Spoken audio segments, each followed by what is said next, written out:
No vídeo anterior, então, nós fizemos aí as nossas páginas genéricas. E como eu mostrei para vocês aqui, olha só, o slug, por exemplo, ele está dizendo que é de um type any. Ele não sabe que esse pages aqui retorna alguma coisa. Se você notar, o retorno dele está como any. Tem como você fazer duas formas para poder tipar esse tipo de informação.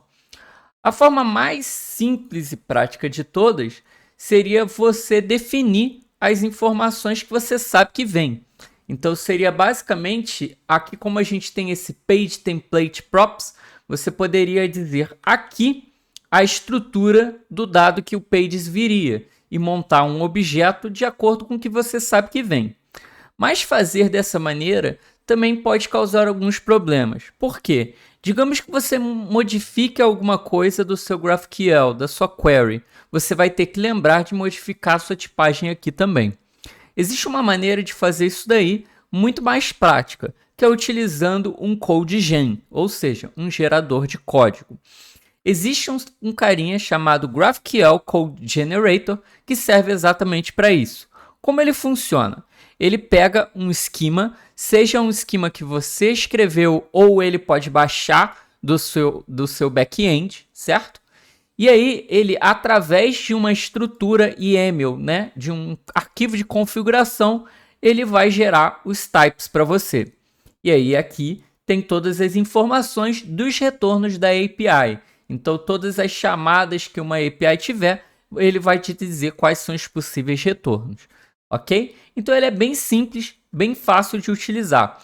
E você pode então, aqui na própria documentação, ele te explica basicamente o funcionamento, né, passo a passo, o que acontece, mas a gente vai direto aqui para a instalação.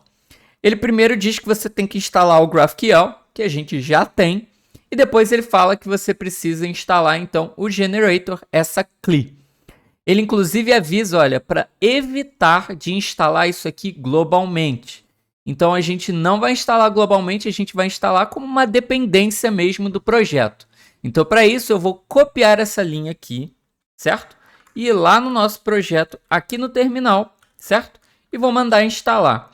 Com essa CLI, a gente vai poder também rodar alguns comandos que ele já também explica aqui para a gente poder inicializar. Então, como você pode ver, o próximo passo aqui é rodar esse comando de init. Esse comando de init vai ser responsável por fazer algumas perguntas, né, para que ele possa conseguir identificar o projeto. Se você quiser, você pode fazer o setup manual, mas eu aconselho fortemente você utilizar o Wizard, porque ele faz umas perguntas e ajuda muito para construir. Então, olha só, aqui ele já instalou, certo? E eu vou instalar pelo Wizard. Então, vou rodar aquele comando de init. E olha só, a primeira coisa que ele fez foi identificar que é uma aplicação feita com React. Então, sim, tá certo. Então, eu posso apertar o Enter para ir para a próxima pergunta. Ele pergunta onde está o esquema. Esse esquema ele pode estar tanto numa URL quanto num arquivo aqui. Se você estiver trabalhando com back-end junto contigo, digamos num Apollo Server da vida, você tem que ter o arquivo de esquema contigo. Então, você pode simplesmente jogar uma path.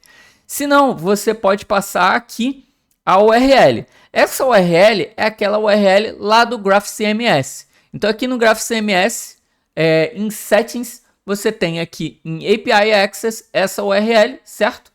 Que é a que a gente trabalha. Lembrando que também tem lá na Env Local que a gente criou. Eu propositalmente não abri a Env Local porque lá tem meu token também que você não deve espalhar para outras pessoas. Então eu copiei lá, colei aqui a URL, dei Enter. Ele pergunta onde estão os nossos arquivos, operações, as nossas queries, né? E os fragments. Então aqui ele já diz que pode ser source, tudo que tiver com GraphQL. No nosso caso não, no nosso caso está aqui, ó, olha só, em GraphQL Queries. Então eu vou dizer que está em source, a pasta GraphQL, e aí eu vou falar que pode ser tudo que tiver ali em GraphQL, certo? Ou eu posso passar, no nosso caso aqui, eu sei que vai estar só em Queries, porque eu sei que é bem específico ali. Então eu vou dizer que está somente em Queries. Mas se você quiser, você pode passar outras. Depois disso, ele diz alguns plugins que talvez você queira instalar. O primeiro é o do TypeScript, que eu confirmo para vocês que precisa ter. O segundo é o operations, né, que são das queries, dos fragments, mutations, que também tem que ter. O terceiro é o React Apollo. No nosso caso, a gente não está usando o Apollo, então não faz sentido. Então, eu vou desmarcar isso aqui com a barra de espaço, ok? Depois ele também tem o TypeScript Files Modules para as declarations, que a gente não precisa, certo? Também não precisamos dos nodes, nem do introspection para o Apollo e nem do URQL, que a gente também não está usando, certo? Então só os dois primeiros ali já são os que a gente precisa. Fiz isso, dei um Enter. Ele pergunta onde eu devo colocar o nosso arquivo gerado. No caso, eu quero que ele bote lá dentro da nossa pasta GraphQL, certo? Eu quero que ele crie uma pasta generated, ok? E ali eu quero que ele faça um arquivo graphql.ts, certo? Fiz isso, dou Enter. Ele pergunta se quer um arquivo de introspection. Isso aí é mais útil quando a gente tem o cliente do Apollo ou do URQL. No nosso caso a gente não tem, então não precisa, ok? Vou dizer no. Ele pergunta o nome do arquivo de configuração, por padrão é CodeGen mesmo. E depois ele pergunta qual é o comando que a gente vai botar, por padrão eu boto CodeGen também, certo? Feito isso, ele vai baixar os plugins e vai instalar as coisas necessárias para a gente. Nota que, olha só, ele definiu ali as coisas e ele fala, ó, não esqueça de instalar as coisas que ele definiu. Então, eu vou mandar um yarn para ele poder instalar. Essas coisas que ele definiu são exatamente os plugins, certo? Então, aqui, olha só, se você abrir o package, você vai ver que ele passou aqui, ó, a CLI que a gente precisou e esses outros dois GraphQL plugins aqui. Por isso, não esqueçam de instalar com o yarn ou o npm install, senão não vai funcionar, ok? Então, olha só, ele está instalando aqui, já instalou, certo? E aí, agora, com isso daí, a gente pode rodar o comando, né, do CodeGen. Então, vou rodar aqui, yarn CodeGen. Você vai ver que ele vai pegar o esquema e vai gerar aí os types. Então, olha só, aqui dentro de GraphQL, nota que ele gerou aí os types para a gente, certo? Isso aqui são as nossas queries, todas as coisas que o nosso back-end provê. Então, por exemplo, se a gente procurar aqui coisas como das pages, a gente provavelmente vai encontrar aqui as informações que a gente tem das páginas. Então, as mutations das páginas, mas aqui embaixo a gente vai ter também as estruturas das queries, o query pages, que aqui é o que, né, que a gente faz aí para chamada das páginas e tudo. Então aqui tem todas as estruturas. Mas se você notar, uma das coisas que ele já faz, ele está deixando aqui, ó, um monte de coisa em vermelhinho, tá vendo? Esses aqui são do ESLint, né, que ele fala que você tinha que deletar. Só que esse arquivo, ele é gerado. Então eu não quero que o ESLint fique olhando isso daqui. Não faz sentido para mim o ESLint ficar o tempo todo inspecionando isso. Então o que eu vou fazer é instalar um outro pluginzinho, certo? Então eu vou instalar manualmente yarn add-d e o plugin é GraphQL CodeGen/add. Esse add serve para eu adicionar linhas no arquivo gerado. Então eu adiciono ele e aí aqui no nosso arquivo do CodeGen, em plugins, eu posso passar o seguinte. Eu posso passar o plugin add, que é o nosso plugin aí que eu quero, certo? 2 pontos. E falar o que eu quero adicionar. Qual é o conteúdo que eu quero adicionar. No nosso caso, eu quero que ele ignore, né? Que ele desabilite o ESLint no início do arquivo. Então, eu vou passar um ESLint disable aqui, certo?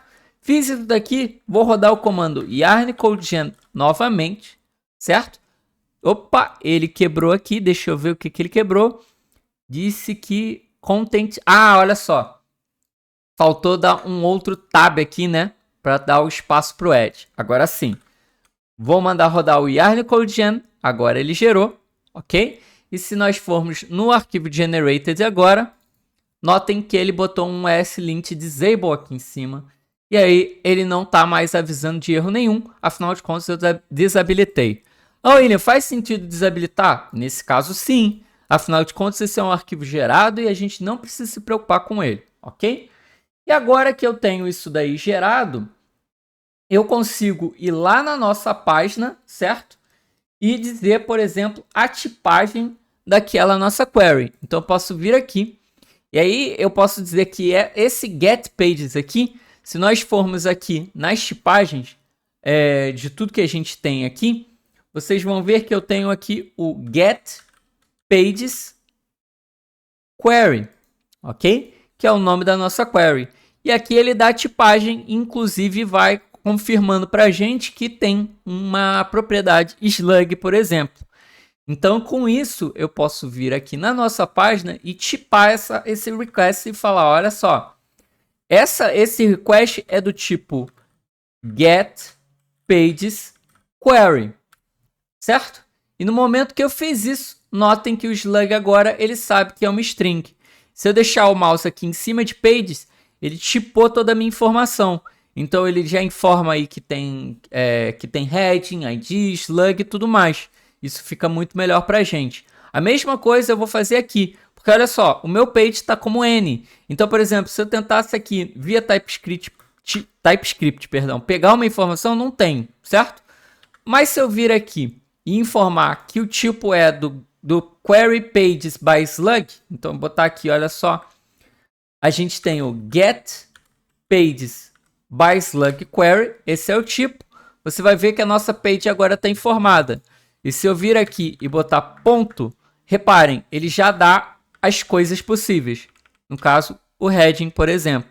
Olha só, aqui é a mesma coisa. Eu posso botar ponto, ele já me informa, ó, body. Se eu botar um outro ponto, ele já me informa HTML, certo? Então aqui eu tenho as nossas queries tipadas e, consequentemente, eu tenho mais informações e também eu evito os erros aí do TypeScript. Então ele vai saber se alguma coisa existe de fato ou não. Se eu não tivesse avisado isso aqui, por exemplo, deixar assim, na hora que a gente tentar rodar o comando yarn build, ele vai quebrar o TypeScript e vai avisar, olha só, tá errado, você não colocou o dado que deveria. Ele é um N, ele pode ser qualquer coisa. E não pode, nesse caso o slug tem que ser uma string. Quando eu tipo aqui, se eu mandar rodar o mesmo comando, yarn build, vocês vão ver que ele vai passar sem problema nenhum. Afinal de contas, agora ele sabe a tipagem, ele sabe que está certo, ele vai conseguir gerar para a gente aí. Então, olha só, aqui ele gerou o nosso PWA, né? Coletou para gerar as páginas, olha que bacana. Gerou a página do About, gerou a página do Terms of Service, tudo certinho, certo? Então é isso, esse é o CodeGen. Sempre quando a gente for fazer um request, é interessante que você utilize a tipagem das queries, assim a gente tem os dados melhor informados, ok? Nos próximos vídeos, então, a gente vai trabalhar em cima do mapa para que a gente consiga ter aí aquelas posições.